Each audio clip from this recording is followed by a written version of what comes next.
नमस्कार दोस्तों, मेरे YouTube चैनल में आपका बहुत बहुत स्वागत है। आज के इस वीडियो में हम आपको आंवला नवमी, जिसे हम अक्षय नवमी के नाम से भी जानते हैं, उसकी कथा सुना रहे हैं। आइए सुनते हैं अक्षय नवमी अर्थात आंवला नवमी की कथा। कार्तिक मास के शुक्ल पक्ष की नवमी को आंवला नवमी के नाम से जाना जाता है। इसे अक्षय नवमी के नाम से भी जानते हैं।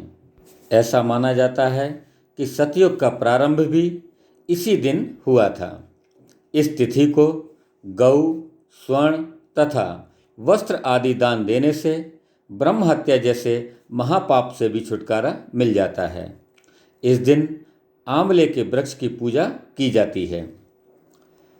आंवले के वृक्ष की पूजा विधि विधान इस प्रकार है कि प्रातःकाल स्नान करके शुद्ध आत्मा से आंवले के वृक्ष के नीचे पूर्व दिशा की ओर मुख करके षोडशोपचार पूजन करना चाहिए। फिर उसकी जड़ में दूध की धारा गिराकर चारों ओर कच्चा सूत लपेटना चाहिए तथा कपूर वर्तिका से आरती करना चाहिए और उसकी 7 बार परिक्रमा करनी चाहिए। इसके पश्चात ब्राह्मण ब्राह्मणी को भोजन कराकर उन्हें दक्षिणा देनी चाहिए और उसके बाद स्वयं भोजन करना चाहिए। उस भोजन में आंवला अवश्य होना चाहिए। इसकी एक प्राचीन कथा आज मैं आपको सुनाता हूँ। एक गांव में एक राजा था जो रोज रोज 1 मन सोने के आंवले का दान करता था और उसके बाद ही वह भोजन करता था।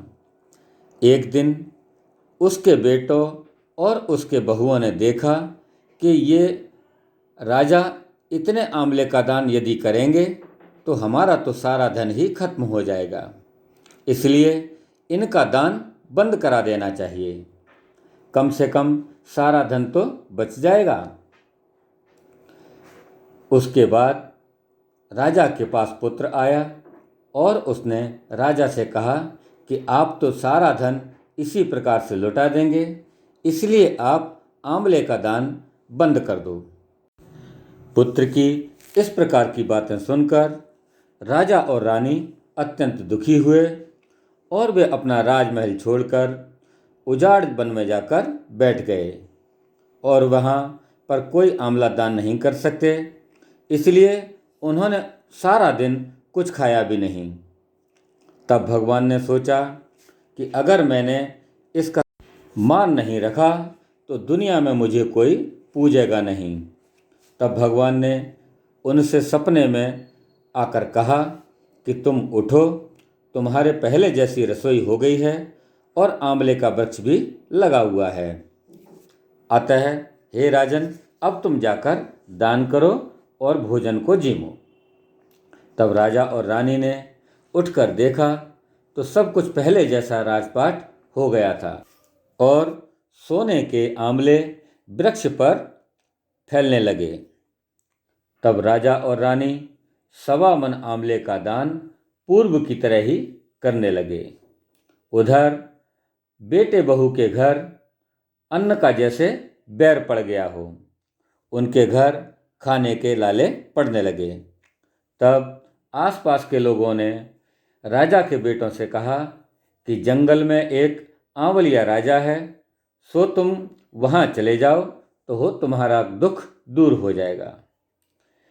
लोगों की बात सुनकर राजा के पुत्र और बहू दोनों जब वहाँ पहुँचे तो वहाँ पर रानी अपने बेटे और बहू को देखकर उनको पहचान गई। अपने पति से बोली कि इन लोगों से काम हो तो कोई करा लीजिए, हम इन्हें मजदूरी दे देंगे। एक दिन रानी ने अपनी बहू को बुलाकर कहा, तुम मुझे सिर सहित नहला दो।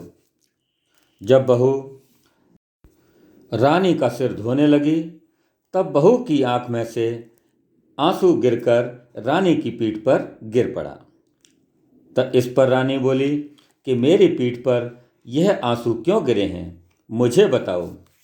इस पर बहू बोली कि मेरी भी सासू की पीठ पर ऐसा ही मस्सा था और हमने उसे घर से निकाल दिया। हमारे सास ससुर 1 मन आंवले का दान करते थे। हमने उन्हें राजमहल से निकाल दिया था।